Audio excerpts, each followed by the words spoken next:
गुणरत्न सदावर्ते साहेब यांना मी विनंती करतो की या जनाक्रोश मोर्चाला आपण संबोधित करावं। भगवान बाबा की, भगवान बाबा की, लोकनेते गोपीनाथरावजी मुंडे जिंदाबाद, लोकनेते गोपीनाथरावजी मुंडे जिंदाबाद, लोकनेते गोपीनाथरावजी मुंडे जिंदाबाद, विलास घुले अमर रहे, विलास घुले अमर रहे, विलास घुले अमर रहे। भगवान बाबा की, भारत माता की, भारत माता की, वंदे वंदे वंदे।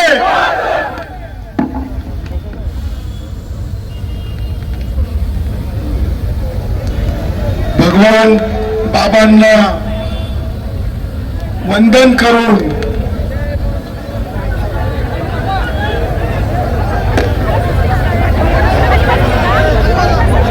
खाली बस चला चला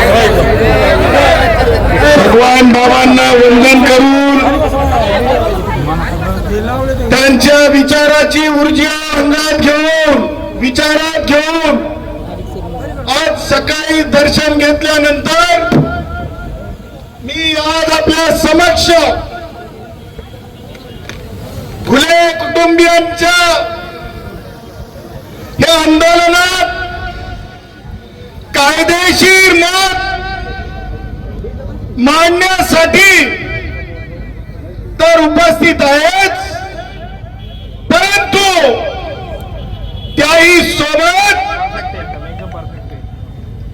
मी संविधानाचा विद्यार्थी असल्याने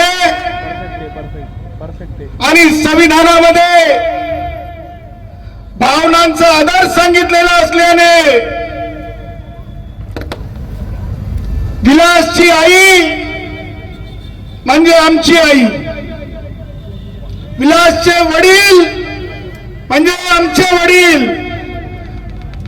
विलासची पत्नी म्हणजे आमची बहीण। हो, जे कोणी ट्रोल करताना म्हणतात सदावर्ते तुम्ही वंजारी आहात का? हो, मी हाडाचा मासाचा विचाराचा वंजारी आहे।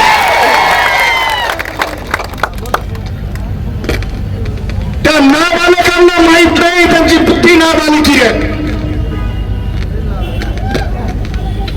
भगवान बाबांची शिकवण आणि भारतरत्न डॉक्टर बाबासाहेब आंबेडकरांचा शैक्षणिक विचार हे दोन्ही समकालीनच नाहीत, तर ते विचार एक आणि एक सारखेच आहेत। आणि म्हणून हो, मी भगवान बाबाच्या विचारांचा पाईक आहे, लोकनेते गोपीनाथरावजी मुंडेंच्या विचाराचा पाईक आहे।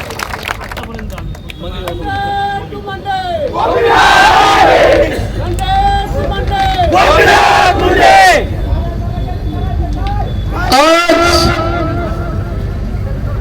इथे मी कोणती राजकीय पोळी घालायला आलेलो नाही।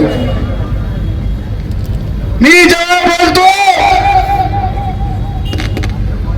तेव्हा चांगल्या चांगल्या राजकारण्यांची आणि मण्यासारख्या अनेकांची चड्डी पिवळी होऊन जाते।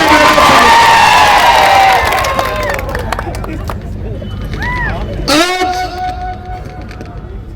हे भावनिक क्षण आहे माझ्यासाठी। महाराष्ट्राचे सन्माननीय मुख्यमंत्री देवेंद्रजी, माझी भगिनी पंकजाताई, लोक म्हणतात अरे लोकनेते गोपीनाथजी मुंडे साहेबांचं आणि सदावर्तेंचं काय नातं आहे?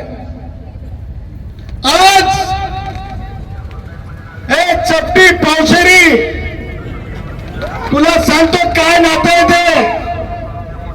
त्या चपटी पावशेरी म्हणया, अरे जरंग्या नाही म्हणया, चपट्या म्हणया जयश्री पाटलाने नाव दिलेलं आहे। जयश्री पाटील कशी फार आला भाई, तुम्हाला सांगतो या मंचावर आल्याच्या नंतर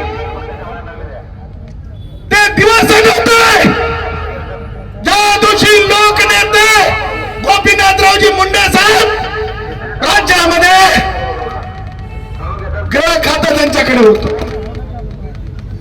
आणि तुम्हाला सांगतो,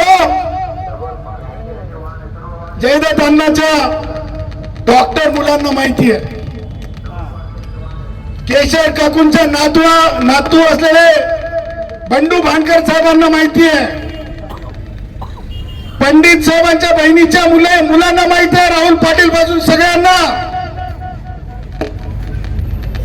ज्या दिवशी एक मोठं आंदोलन झालं होतं घाटीच्या दवाखान्यामध्ये, माझ्या पंकजा ताईला कदाचित माहित नसेल म्हणून सांगणे परत. तुम्हाला सांगतो, आंदोलन एवढं मोठं झालं की सगळे ओबीसीचे मुलं एका बाजूला आणि एका बाजूला जरंगे सारखे तिनपट एका बाजूला. त्यावेळेस आता जसं सांगितलं सन्माननीय माजी आमदार मुंडे साहेबांनी की ऊस कसा साळतात, त्यांनी कोणता सांगितलं, मी साळलेला ऊस सांगतो. ऊस कसा साळतात माहित आहे ना? ऊस साळल्यासारखा कार्यक्रम आम्ही सगळ्यांनी मिळून जरंगे सारख्या विचाराच्या उष्ट्यांचा केला होता. गोपीनाथरावजी मुंडे साहेब मंत्री होते. सुरक्षा कुणाला दिली असेल? मला असं वाटतंय की मिसरूट नसलेला गुणरत्न सदावर्ते याला सुरक्षा देणारे लोकनेते गोपीनाथरावजी मुंडे साहेब. हे माझं नातं आहे. मला काहीच माहित नाहीये. मला कोणत्याच मंत्र्याकडून काही लागत नाही. मला कुठेच आमदार व्हायचं नाही, खासदार व्हायचं नाही आणि मनोज जरंगे सारखे कोणाला तरी टेंडर मिळवून द्यायचे नाही. मी तो भिकारी नाही.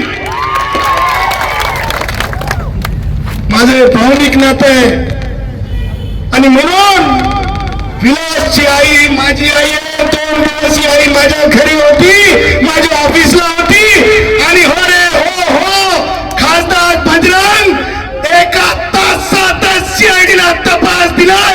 काय वाकडं करायचं ते वाकडं करून दे. हो, ही गोष्ट सत्य आहे. कारण त्या पत्रामध्ये तेवढा दम होता. दम लगता बे बजरंग, दम लगता. भावांनो, ही माझी बहीण, तिच्या आयुष्यासमोर किती मोठ्या जीवन आहे. कसं कंटाळायचंय हे वडील, त्यांच्या समोर कसं जीवन आहे. तो भाऊ कशा प्रकारे उपास पोटी कसा विवळत आहे. त्या भावाला डोळे लागत आहेत.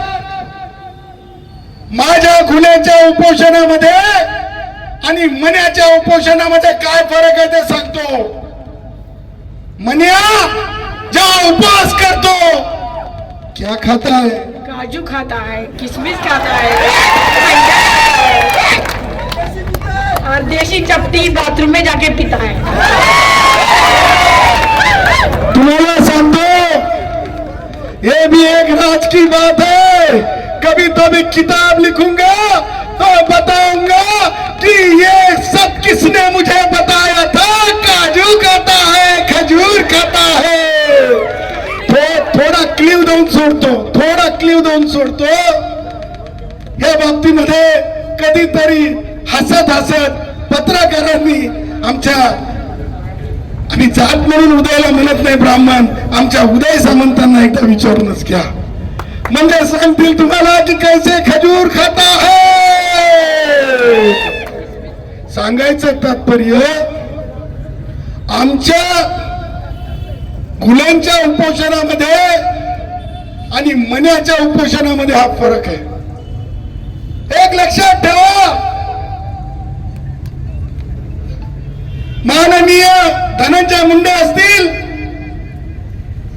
माननीय पंकजाताई मुंडे असतील, माननीय बावनकुळे साहेब असतील, माननीय छगन भुजबळ साहेब असतील, हो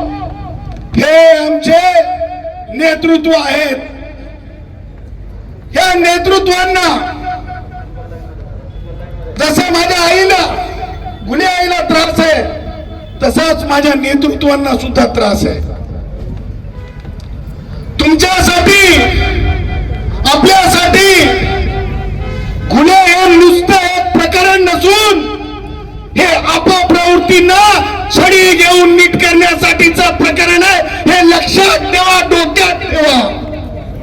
कारण गुन्ह्यांच्या प्रकरणातून आपण जी अपप्रवृत्त विचारवर येत आहे तो आपल्याला नाहीसा करायचा आहे. आपण बघितलं असेल ज्या प्रकारे आईला अपमानित करून बोलणारा, तुलना कशी होणार नाही, तुलना होणार.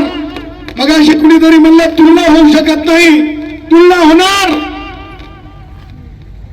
मनोज जरंगे इथं येतो, मन्या इथं येतो, म्हणजे म्हणतो की आंदोलन करतो, मोर्चा करतो.